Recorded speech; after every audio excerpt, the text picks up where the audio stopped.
Welcome to the Brand Boss Show, empowering you to rock your brand like a boss. This show exists to share all the tools, tips, and secrets you need to maximize the impact of your brand.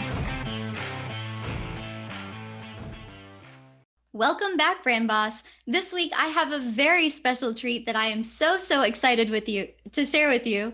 My guest this week is Chris Ducker, and a little bit about him, and then I'll let him share more of his own background. But Chris is a serial entrepreneur and author of the best-selling books Virtual Freedom and Rise of the Youpreneur. Based in Cambridge, England, he owns and operates several businesses, including the personal brand education company youpreneur.com, that combined house over 350 or 400, I believe, full-time employees. Nowadays, he spends most of his time coaching and mentoring successful entrepreneurs, as well as investing in and advising startup companies. Chris, thank you so much for being here today. Thank you for having me. It's great to be here. So now that I've read your lovely bio, would you mind taking a moment and just sharing with the Brand Boss community a little bit about who you are and kind of your background of how you even got into this space? Yeah. So, I mean, it's whenever anybody asks me that question, it's a little hard, believe it or not, to answer because I still wear quite a few different hats in terms of a work sort of scenario.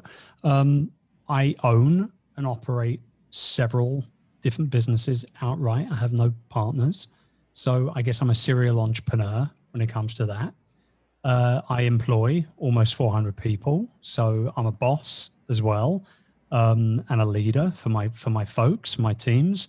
And I'm also, like you say, I write books, I speak on stage, I host our own events. We have our own coaching and mastermind programs with Youpreneur. So I'm also a business coach as well. So it's a little bit of a weird one.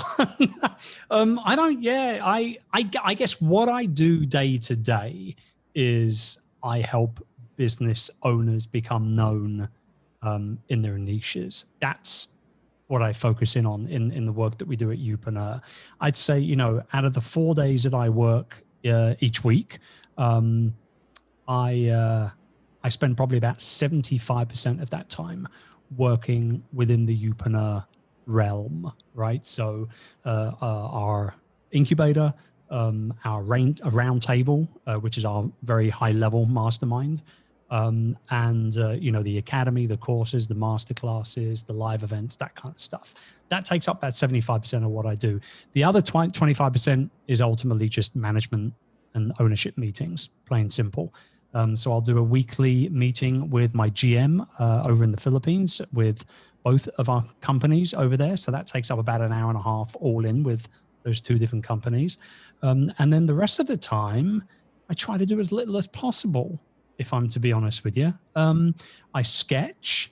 I recently started practicing bonsai as well, which I kind of did many, many years ago, but sort of kind of put that all to one side, but I'm very much back into that again now as of late.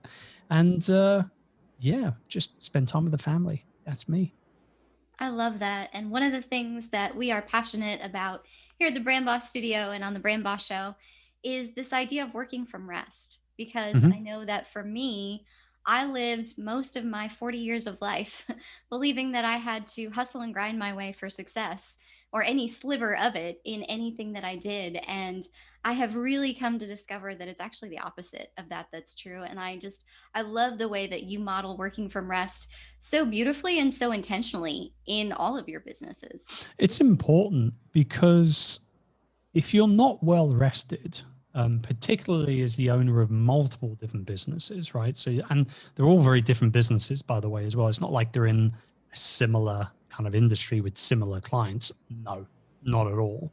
So the mental bandwidth, if nothing else, needs to be put into pause mode as much as possible in order to be able to make sure that as and when you're called on from a management perspective, that you've got a clear enough mind to be able to get in and take care of things, whether it be just something very simple or a marketing idea or putting out a fire or whatever it is, right?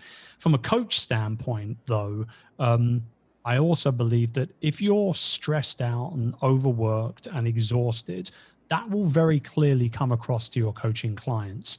And that's not leading with intention and by example at all. Hence the fact I only work 4 days a week. I haven't worked a Friday for probably close to 6 or 7 years now. Wow. My Friday is actually called Friday because that's the time that I get to spend with my wife uninterrupted once we drop the kids off. So it could be a double bill at the cinema. It could be couples yoga. It could be a massage. It could be coming home and just vegging out in front of Netflix for the entire day. I don't work Fridays. That's it. My team still does, but I don't do it. And I don't have to because I'm the boss and I get to do things like that. I'll make those choices. You know what I mean? I do. I love that. And I think that as business owners, that can be something that we can feel guilty doing or can be so hard to do. But one of the things that I've been learning in my own journey is that I can only honor others to the degree that I honor myself first. Sure.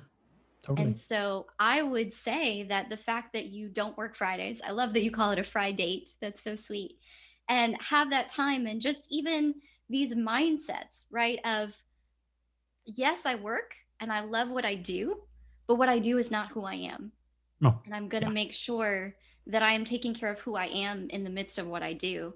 And I would say that probably your intentionality in that is a large factor that's contributed to your success. Would you agree with that? Well, I would to a certain degree. Yeah. I mean, I think that a lot of it comes down to knowing where your limitations are as well. Like I haven't always done this way. I burnt out very late in 2009 after, building the business for a number of years. That year, actually, we had our first ever $1 million turnover year. So on the outside looking in, it looked like I was crushing it, to use Gary's expression, right? But the fact of the matter was that I wasn't really working on the business. The business was in charge of me. And that burnout came. It was hospital time. It was antidepressants. It was sleeping pills for a couple of weeks. It was, I was on an IV. I was acutely dehydrated. I wasn't working out, wasn't exercising, was, eating horribly, et cetera, living on coffee, et cetera, et cetera, et cetera. So that year, the end of that year, myself and my wife actually went away on a little staycation. This is when we were still based over in the Philippines. And we kind of said, you know what, this can't continue. Like, I got to work on the business. I can't be trapped in it anymore.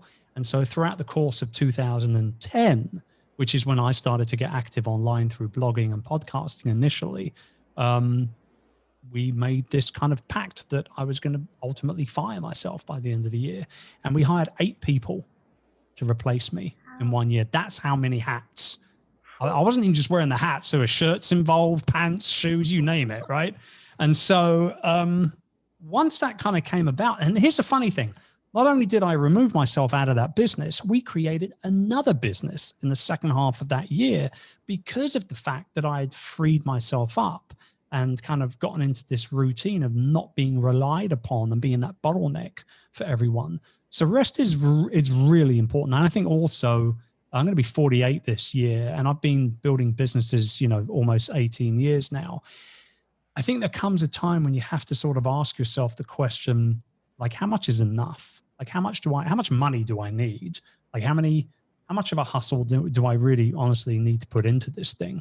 Now, if you're in your 20s and your 30s, you still got to work hard. You can't really take your foot off the gas properly. Not if you want to build like a super successful business. Now, that doesn't mean you need to be working 60-hour weeks or even 40-hour weeks for that matter. You can be smart with delegation and SOPs and things like that.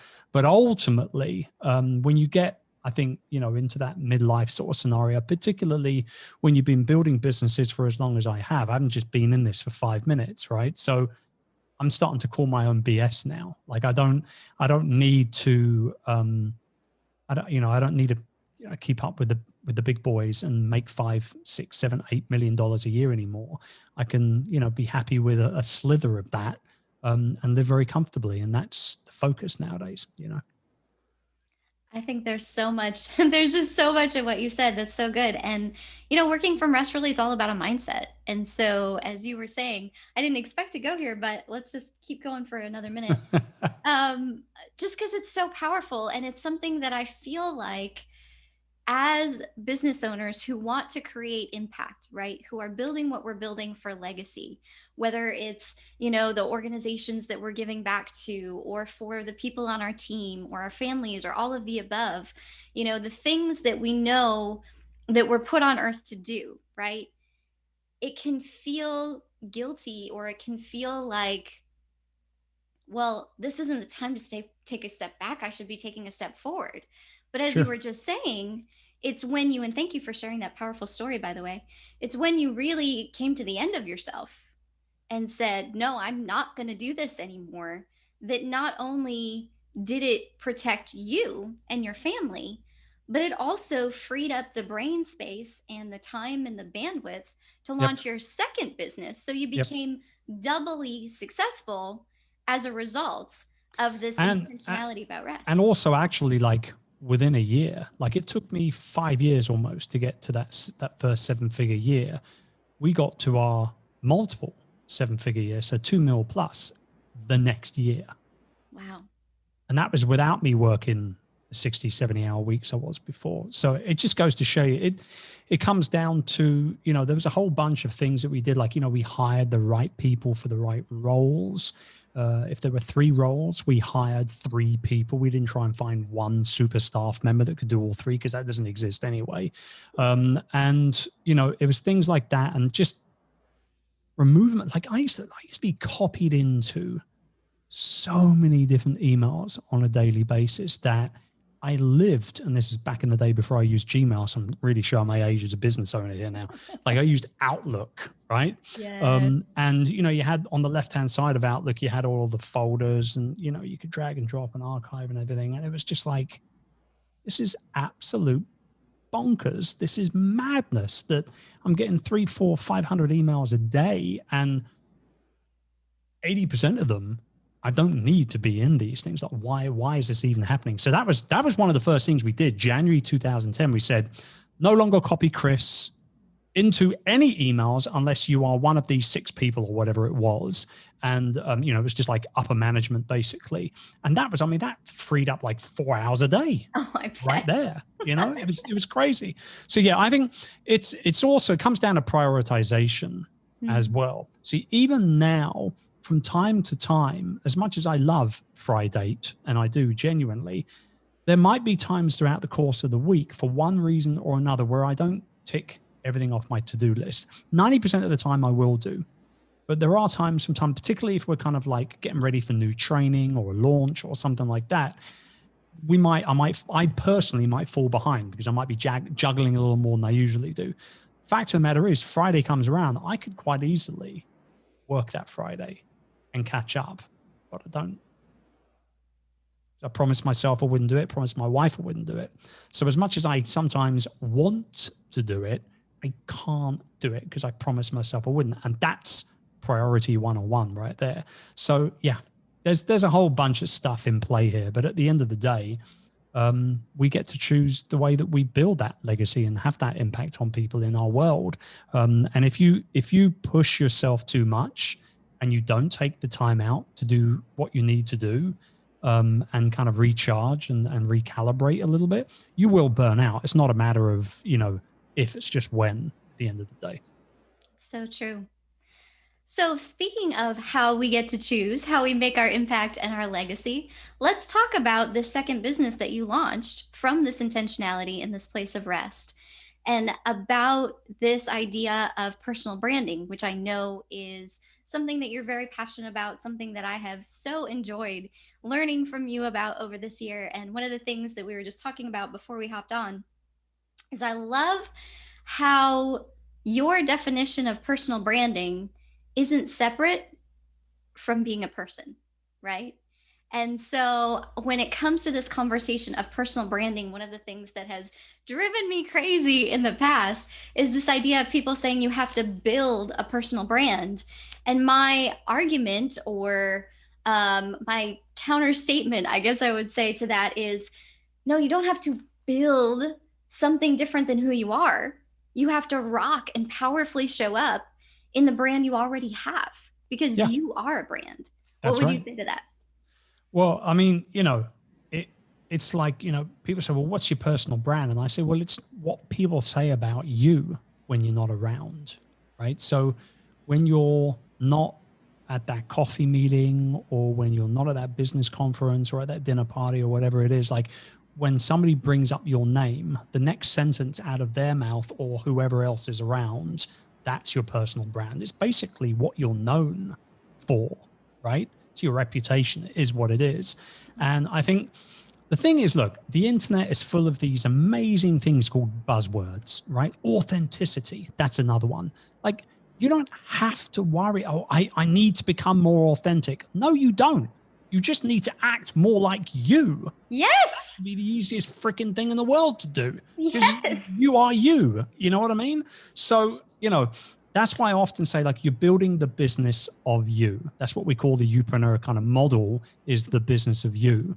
And the more and more and more I dive into this in my life and in the work and my research that I do for our clients and the things I coach them in, I initially dropped actually that business of you term on stage as an ad lib in Vegas in 2014. Wow. And it was the one thing that people came to me about after the talk more than anything else. The one thing on Twitter that people were talking about from the people that were there after Twitter, it wasn't all the other stuff. It was that business of you. Like, that was the thing that stood out. And so I went away and started unpacking that.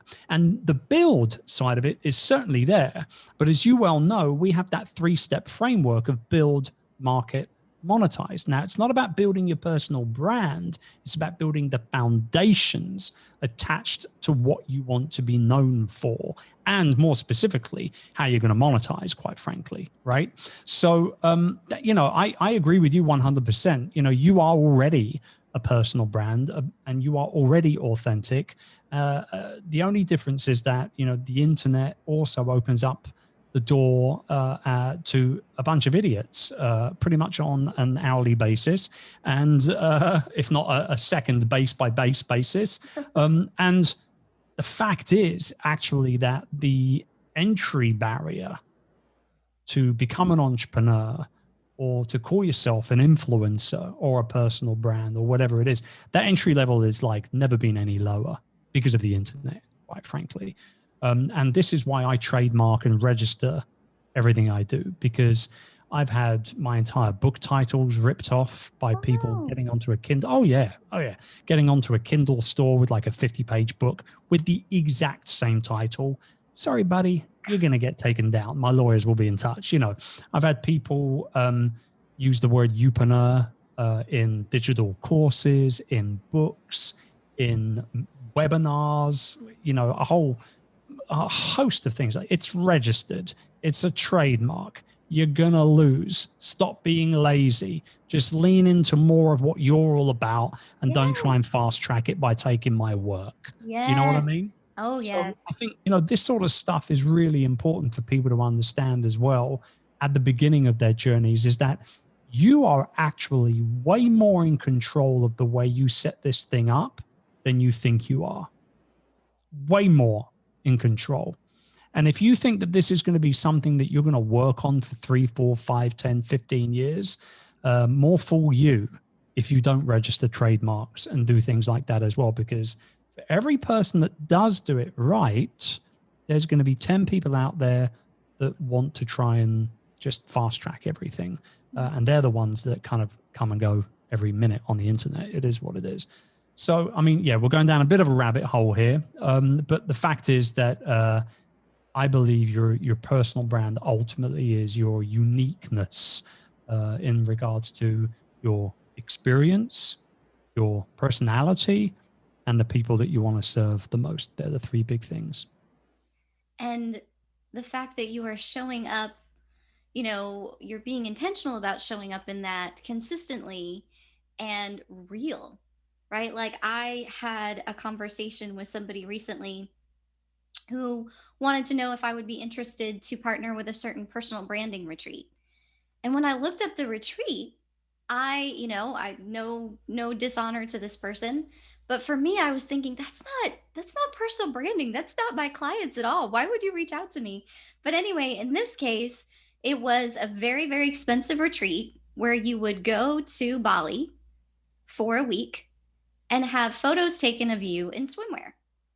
Now, for most of my clients who are small business owners, that is not their personal brand, right? That has nothing to do with who they are. So if your personal brand is that you are a swimwear model, then go for it, right? Or if you are, a travel blogger for Bali or wherever, go for it. But for the average small business owner, when it comes to personal branding, like you said, there's so many words thrown around on the internet. And one of the reasons that I'm so grateful to have you here today is to clarify this conversation, that I think people think personal branding is something that it isn't at all. And that's why I say you don't need to build a personal brand, right? If you are a small business owner of a hardware store, you don't need to book an expensive, retreat to Bali for a week to have photos of you taken in swimwear to put on Instagram. That is so not an authentic personal brand. What would you say to that, Chris? I'd say if you're running a hardware store in, a relatively small to mid-sized town in America or anywhere else on the planet for that minute, all you really need to do is have a cool website, a weekly podcast, and a Facebook page that you can service your local clients with.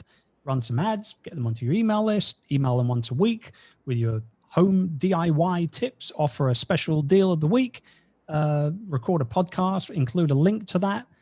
Talk about how many years you've been helping people lay cement or build cabinets or whatever it is that people do that they own, when they own DIY stores. And that's it. That's all you got to do. That's it. Provide value fundamentally, right? Look, website, podcast, email list, Facebook page. Provide value. Now, you don't build your business on the Facebook page, though, because you don't own that land. We don't want to build on rented land. You build your business on your podcast, on your email list, and your website. And probably actually in reverse order of that as I say them audibly. So I think ultimately that's what I would do in that situation for sure. And it doesn't matter we're using that as the example. The fact is just show up where your people are. And it never ceases to amaze me, actually. Like here in Cambridge, there's a lot of small business owners, and a lot of them struggled immensely last year with the pandemic. And we're talking everything from local coffee shops to bakeries to toy shops to textures and fabrics and all this stuff. And I remember these because I actually did an entire day for free at one of the commerce groups in Cambridge last year. We had about 60 people show up, and all I did was break down what they needed to do as a small business owner going through what they were going through in retail on the high street to be able to survive it. And all of those that did what I told them to do and kind of pivoted and, started doing online orders and pickups and deliveries and all that sort of stuff, they're still in business. Unfortunately, there are some didn't follow my advice and have gone out of business. Now, I'm not saying that I'm a rock star or anything like that, but what I'm saying is that some people are so set in their ways, and retail certainly is one of those sectors. Oh no, this is what has always worked. We've got a point of sale here, and we've got the models in the windows, and all that sort of thing. And the fact of the matter is that what got you here won't get you to where you want to be. And so you've got to make those changes. Even we do that ourselves. There's several strategies that we use to help market and sell our services and products. And if we see something working, we double down on that. Okay, whether there's a cost attached to it or not. But the moment it stops working, we pay attention very, very acutely. And if that continues for any longer than a week or so's time, we'll look at the data behind that and to see exactly why things aren't going the way they used to go. And if it looks like it's going to continue, like the trend has changed, things have moved, people aren't doing this, they're doing this now, we will switch it up and pivot ourselves. And that is just basically what I teach everybody, It's just wisdom. I think, was it Einstein who said the definition of insanity is doing the same thing over and over and expecting different results? Yeah. Well, what is it? Bruce, as you may know, I'm a big Bruce Lee fan. He was a big philosopher as well as a great Kung Fu movie star. And I think I'm probably going to butcher this quote now, but he says something to the effect of like, I fear not the man who has practiced 10,000 kicks, but instead the man who has practiced one kick 10,000 times. Ooh. So it's pretty deep stuff from Bruce, I tell you. That He's pretty is hardcore. Very deep stuff. Wow. Wow, that's powerful. Yeah. So we've been talking about retail. Let's, speaking of pivot for a minute and talk about service-based businesses. So let's say this is a service-based business owner who has been hearing about personal branding and this idea of the business of you, and knows that it's something that they probably could step into. They have value they want to provide to the world, but maybe feels like, oh, but it's not all about me, right? What would you say to that person? You don't need it to be about you in any way whatsoever. In fact, actually, if you have a brand-based business and it's not something that's in your own name, you can still use the power of personality and expertise and that personal brand that you have as the business owner to continue to grow and market and scale that service-based business. Let's say, for example, the service-based business is picking it from literally out of nowhere, a donut shop. Okay. I like donuts. I don't know about you. I hope my nutritionist doesn't listen to your show. we won't tell. I'm allowed to. So get this. When I started working with this nutritionist, she said to me, "What? Okay, you like donuts, but like, what's like how many?" I said, "Well, I got to eat them every day, but I'll have like a couple donuts in the week, And she was like, "Whoa, you can't do that, right? Like donuts, rarely." So I emailed her back and I said, "Well, what constitutes as rarely?" I was like, "What is this, like once a year or once a month? Like, what do we do?" And she said, well, as you're good pretty much everywhere else, I'll allow 1 a week and 2 on very special weeks, like your birthday, of which only happens once a year. But other than that, you want to try and stay away from them." So anyway, that's my thing. So we use the donut shop as a example here, right? So delving into the personal brand side of things, you've been running the business for a while. You've got a small team with you, maybe even just a couple of staff. That's okay as well.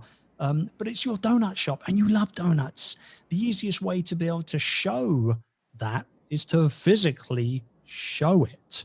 So shoot some video, show the behind the scenes of how you make all the different donuts, talk about the creations and why you named the donuts the things that you call them. If you've got a donut that's, the Mick Jagger, let's talk about why you call the donut the Mick Jagger. You know what I mean? Like all those things, people eat that stuff up quite literally. People will walk through the door and say, "Dude, I saw your video on your Facebook page when you were talking about the Mick Jagger donut. Sounds amazing. I'll take half a dozen for the guys in the office." Boom, another sale. So honestly, it's just, for me, show the behind the scenes, show the journey. Like if anybody wants to see how I run my business, all they need to do is just follow me on Instagram. Like my Instagram stories is about as close as a fly on the wall as you're going to get. Like I'll show my messy desk. I'll talk about things that we're struggling with. I'll talk about the things that are coming up. And it's a great way to be able to like get people hot and excited about what you've got coming for them. Just show them. We're very visual individuals, and I think particularly with video right now being the way it is, you've got it in your pocket. You just pick up your phone and you go live with it. It's really that simple. It really is. And I can attest to the fact that what you're saying about your Instagram stories is absolutely true. It's one of the ways that I feel like I've gotten to know you over the past year since I connected with you after hearing you speak at a Sean Cannell event. And so I think really the essence of what we're talking about in terms of as a business owner being a personal brand, it goes back to what branding does. And branding is all about trust. Branding is all about building trust with customers and potential customers. And so the more that you are showing up as a real person, the more that you are showing up for all of my business owner friends who might say, "Well, but I don't know. I don't really need to be the one in front of the camera, blah, blah, blah." Okay, so maybe it's somebody at your office, but you know what? It's your business. And at the end of the day, nobody knows your business better than you do. Nobody's going to be more passionate about your business than you are. So there is, I believe, nobody better equipped to rock the brand of your business than you. And so as you have the courage, and I know it takes courage, but to show up powerfully, and I know this is a buzzword, but we won't say authentically, but powerfully and in realness as who you are, and just speak from your heart about what you do and what about it makes you come alive and the value that you provide. And it doesn't have to be a salesy thing. Like Chris was just saying, you can say, hey, this is the Mick Jagger. And, you know, my favorite song was da da da da. And so when we made this, you know, we had that playing in the background and we're like, you know, it would be a great one, you know, great name for this donut, the Mick Jagger, you know, because it's got moves like Jagger or whatever it is. Like, yeah. So as you say that, people are getting to know you. And as they get to know you, they trust you. As I have followed Chris on Instagram for the past year and seen his posts and seen his stories, I feel like I've gotten to know him, which built my trust with him. And that is such a powerful thing. You know, we've talked about on the podcast before that trust is the most powerful currency that your business can have, because people do business with people they trust. So one of the ways to build really powerful, and again, like we were talking about, even with this silly Mick Jagger donut story, but deep loyalty and trust is to really show up in intentionality in your personal brand. What would you say to that, Chris?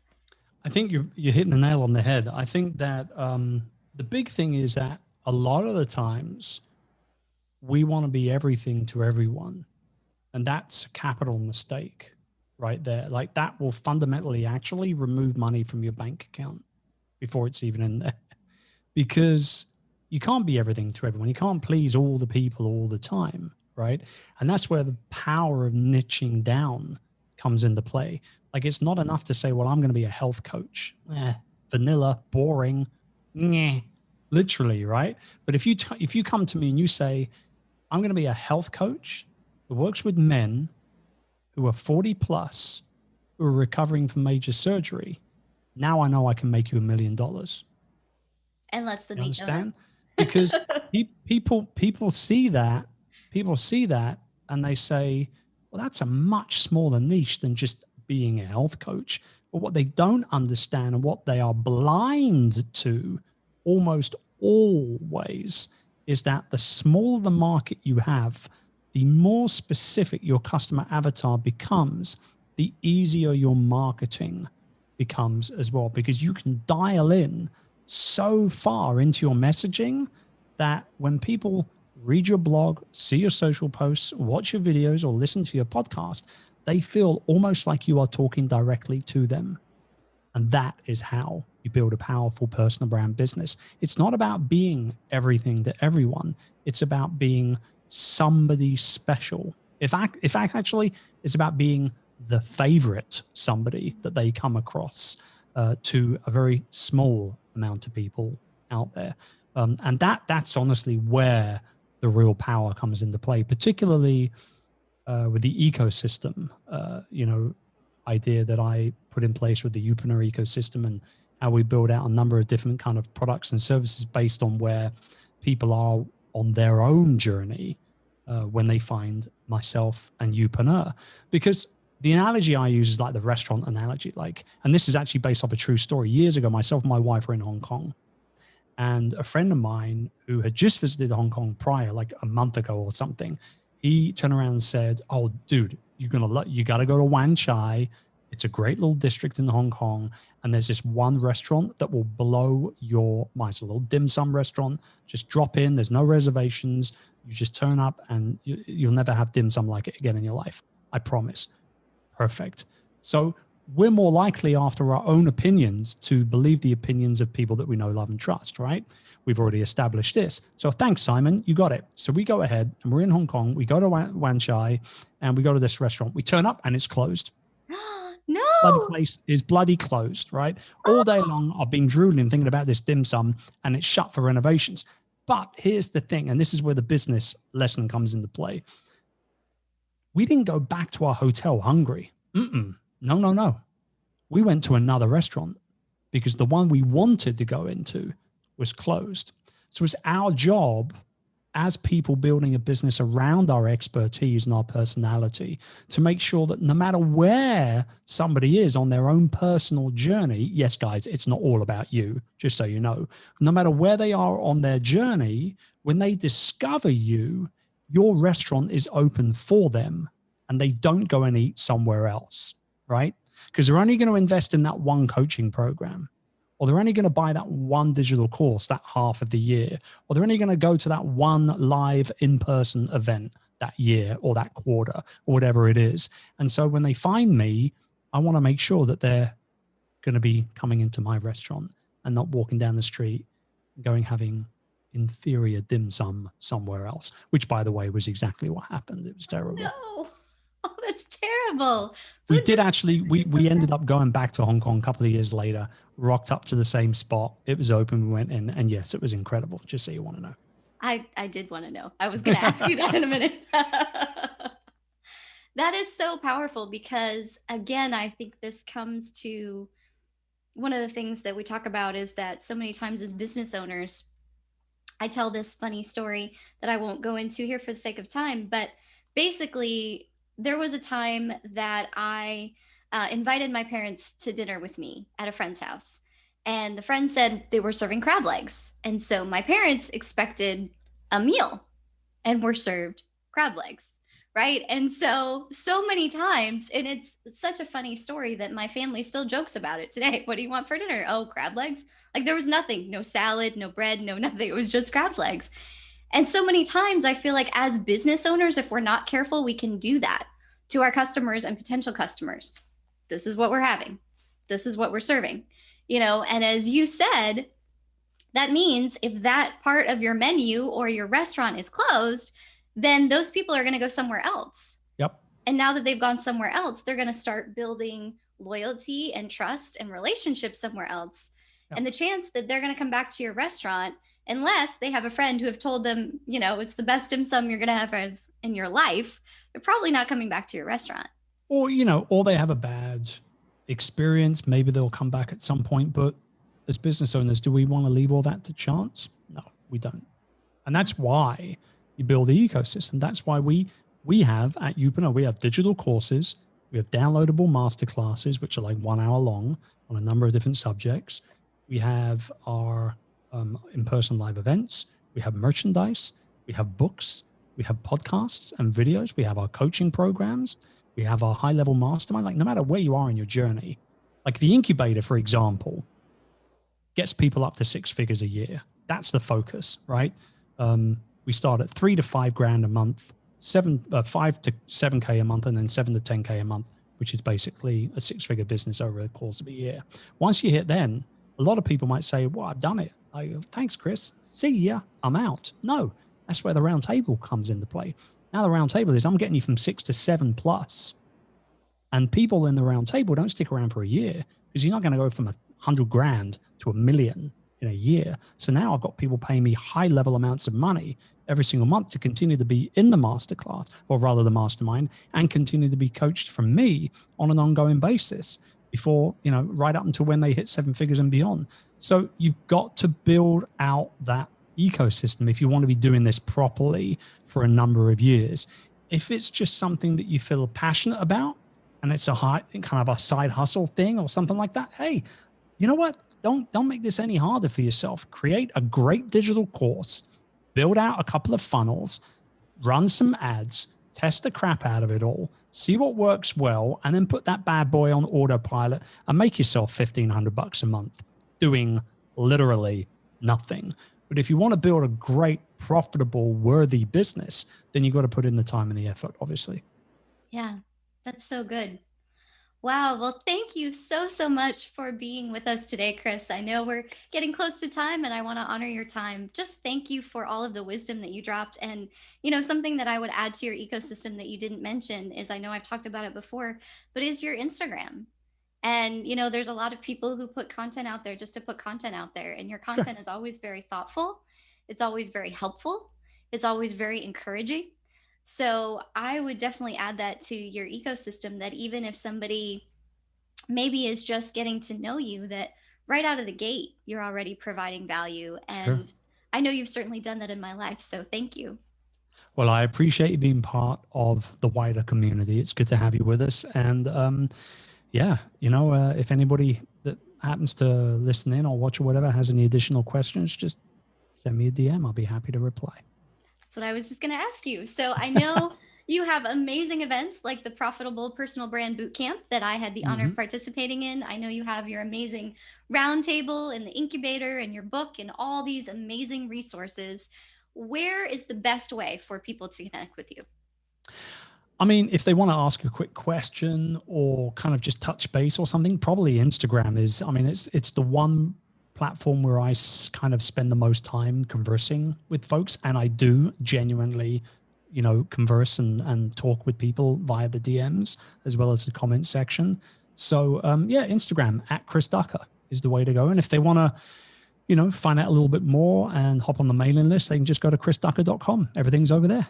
Perfect. And I will put those links in the show notes as well. And yes, I also want to say, people talk about, yeah, if you send me a DM, I'll reply or whatever. But Chris actually does. We've had entire conversations in DM, which I love. And that, to me, that builds a strong personal brand of somebody who truly wants to see me grow and succeed as a business owner and isn't just, I know that as you scale, sometimes you have to have other people manage things like that. But the fact that there is somebody of Chris's caliber who puts that personal intentionality into that interaction just speaks to me very, very highly of who you are, Chris. And so I honor you. It's also a very, very key part of what I teach in regards to P2P or people to people and that relationship building strategy. One of three things will happen with you, Rachel, because of the time that we've spent with each other. Number one, at some point in the future, you might become a client. Number two, at some point in the future, you might refer somebody who becomes a client. Number three, you'll never become a client. You'll never refer anybody to me, but I've still helped you in some way, shape, or form. And for me, as a leader, that's an important outcome regardless. I love that. Those are the words of a true leader right there. Absolutely. Well, we hope you found great value in today's episode. I'm sure you did. Please take a moment and share this with another business owner you know who would benefit from what we've talked about today. And we will catch you on the next episode. Keep rocking.